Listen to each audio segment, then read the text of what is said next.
Certainly, choosing the right attorney is the most important decision that you will make.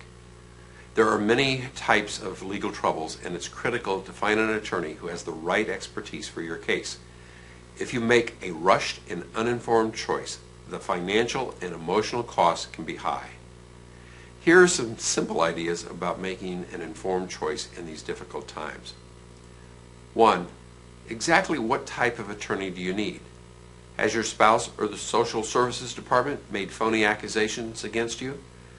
You need a team of litigators expert in mental health issues and allegations of physical or sexual abuse. Have you been charged with a crime? You need an attorney who specializes in criminal law and defense. Someone who has a false accusation against you or someone you love? You need an experienced team of litigators experienced in handling criminal cases. 2. What is it going to cost? Abraham Lincoln, who was an attorney before he was president, remarked that time and advice are the lawyer's stock in trade. So remember, you get what you pay for.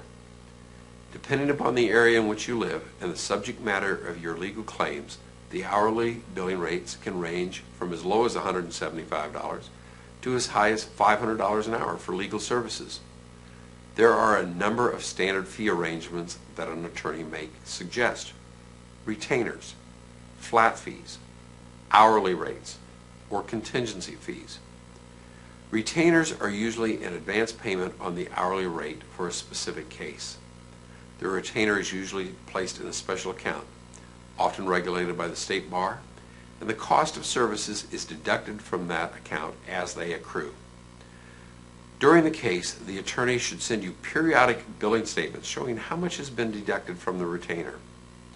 Most retainers are non-refundable because in order to get up to speed on your case, the attorney and much of the attorney's office has to stop doing other work and concentrate on your legal matter. Flat fees may be suggested when your legal matter is easy to calculate the amount of time that it will take. This can be in criminal cases and in other types of cases.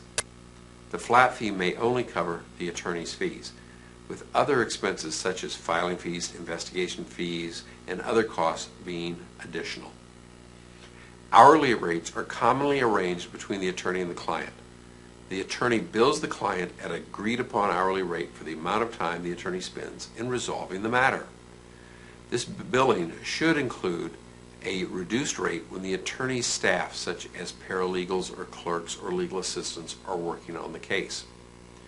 Their legal expertise is not nearly as high. An attorney's hourly rate is usually an indication of the attorney's experience, operating expenses, competence, and the geographical area in which he lives. Cheaper is not better when it comes to your legal rights. An attorney experienced with cases like yours will be better able to assess the case and to give you an estimate of how long it will take to complete. 3. How do you start your search for the right attorney? Well, there's a new way. Try the internet. Use a search engine and see if there is something written by attorneys of help in the area that you need. Search for articles by and about attorneys in that area of law. Don't look for vanity pages that just list the attorneys and say, they're great. Look at their work product, see how they handle cases. Forget about the yellow pages. Why? Because the yellow pages are very expensive. Therefore, these attorneys need high volume to afford them. Also, yellow pages are dominated by local attorneys who may not really even have the expertise to handle a specialized case like yours. Try asking family and friends to search with you for an expert. If your family or friends recommend an attorney, ask what kind of matters the attorney handled for them and whether they were satisfied and what the representation costs.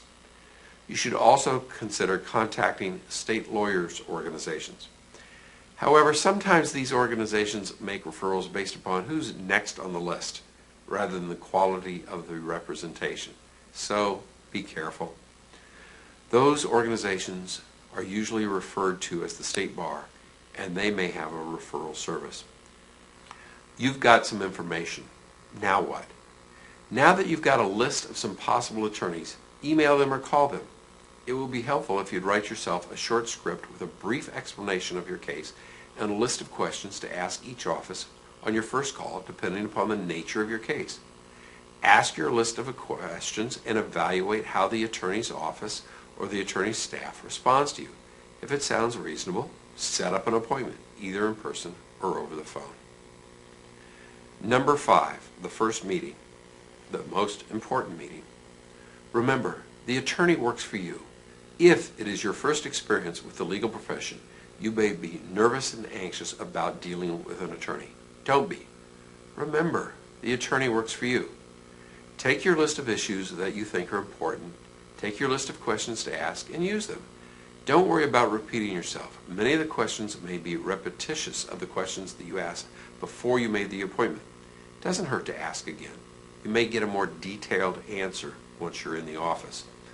The lawyer's willingness to answer your questions and his ability to make it clear to you what the answers are may be a very important indicator of the lawyer's personality. If anyone has served you with legal papers, take them with you and ask the lawyer to take a look at them.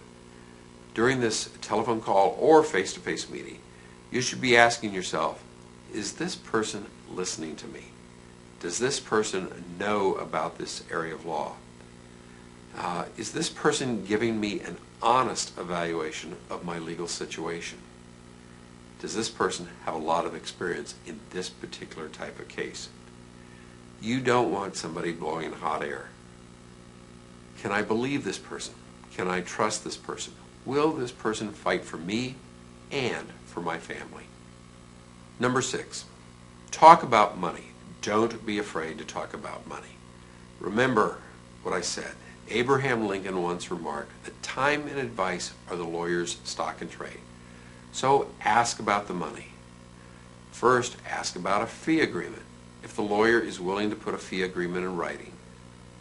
If a lawyer is not willing to put a fee agreement in writing, cross that attorney off your list. Ask if it is possible to have the fee agreement include a provision that requires periodic itemized billing so that you are aware of where you stand at all times. An itemized billing will list in detail every charge so that you can review it and compare it to your fee agreement. Pick an attorney and then work on keeping up your end of the relationship. The lawyer you pick should agree to work with you as part of a team. This means that you will have your assignments just as the lawyer has his. You and the lawyer must coordinate who is doing what and have a progress report to each other. Number 8, the parameters of a healthy attorney-client relationship.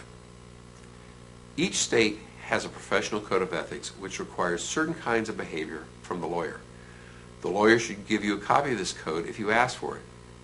It's also available on the internet at the State Bar's website. Your attorney has specific responsibilities to you that are embodied in that code of ethics. The provisions of the code of ethics that mean the most to you have to do with competency, loyalty, confidentiality, and vigorous representation. Any lawyer you hire must display basic competence and the ability to analyze legal issues. Hopefully, you will want more than just any lawyer and would rather have a specialist in that field. Also, the lawyer must have knowledge of the law applicable to your case. The lawyer also must communicate with you in a timely and effective way. The Ethics Code also requires that the lawyer owes you a duty of loyalty. This means the lawyer cannot represent two clients at the same time who have legal interests that are in conflict. One of the most important aspects of the attorney-client relationship is the requirement of confidentiality. This is especially important because you must be able to tell the lawyer the whole story so the lawyer can plan for you correctly. But you too have to watch out that you don't inadvertently destroy the privilege of confidentiality. When you share confidential communications with other people that you have had with your lawyer, even if they are friends, you may inadvertently destroy the very privilege of confidentiality that you want to rely upon. What if things aren't going well with the lawyer you selected? Your lawyer is obligated to communicate with you and keep you advised about the case. This doesn't mean the lawyer has to hold your hand and call you all the time, but the duty to communicate continues throughout the case. So before you decide that your lawyer isn't communicating adequately with you, ask yourself whether you're being reasonable. Remember, when your lawyer talks to you, it'll cost you money. So remember, if the lawyer feels the call is unnecessary, it may be because there are no developments in your case and no need to talk to you directly at that time. If, on the other hand, you think the lawyer is no longer interested in your case, talk to the lawyer immediately. Be frank about your concerns. Remember, the lawyer has a duty of loyalty to you. It is also the case that the lawyer has to use independent professional judgment. If the two of you are at an impasse and stuck, find out about that immediately. If you feel that your lawyer has acted improperly or unethically, make sure that you speak to the lawyer directly about it as soon as possible. It may be a misunderstanding that can be explained. If you cannot resolve it directly with the lawyer, contact the lawyer disciplinary agency of your state to file a complaint. If the lawyer has acted unethically, the disciplinary authorities can take action. These actions may range from censure to suspension or to even disbarment. So if you think you've made a mistake, can you fire your lawyer? Of course. You can fire your lawyer at any time if you're unhappy with their services. You can fire even if the case has already gone to court. But remember, the lawyer is entitled to payment for services rendered up to the time of dismissal. If the case has already gone to court, you may need the court's permission to allow the lawyer to withdraw. If the case is close to trial, the court may be reluctant to grant permission to allow the withdrawal. Why? Because it could cause a delay of the case. Therefore, make your decision as early as possible. You must also remember that under the laws of some states, the lawyer you fired may keep your file until you've paid their bill. That's not the case in California. In California, the client owns the file. So any time that you fire an attorney, you have the right to the file. All the more reason to get it right the first time and work to maintain a good working relationship with your attorney.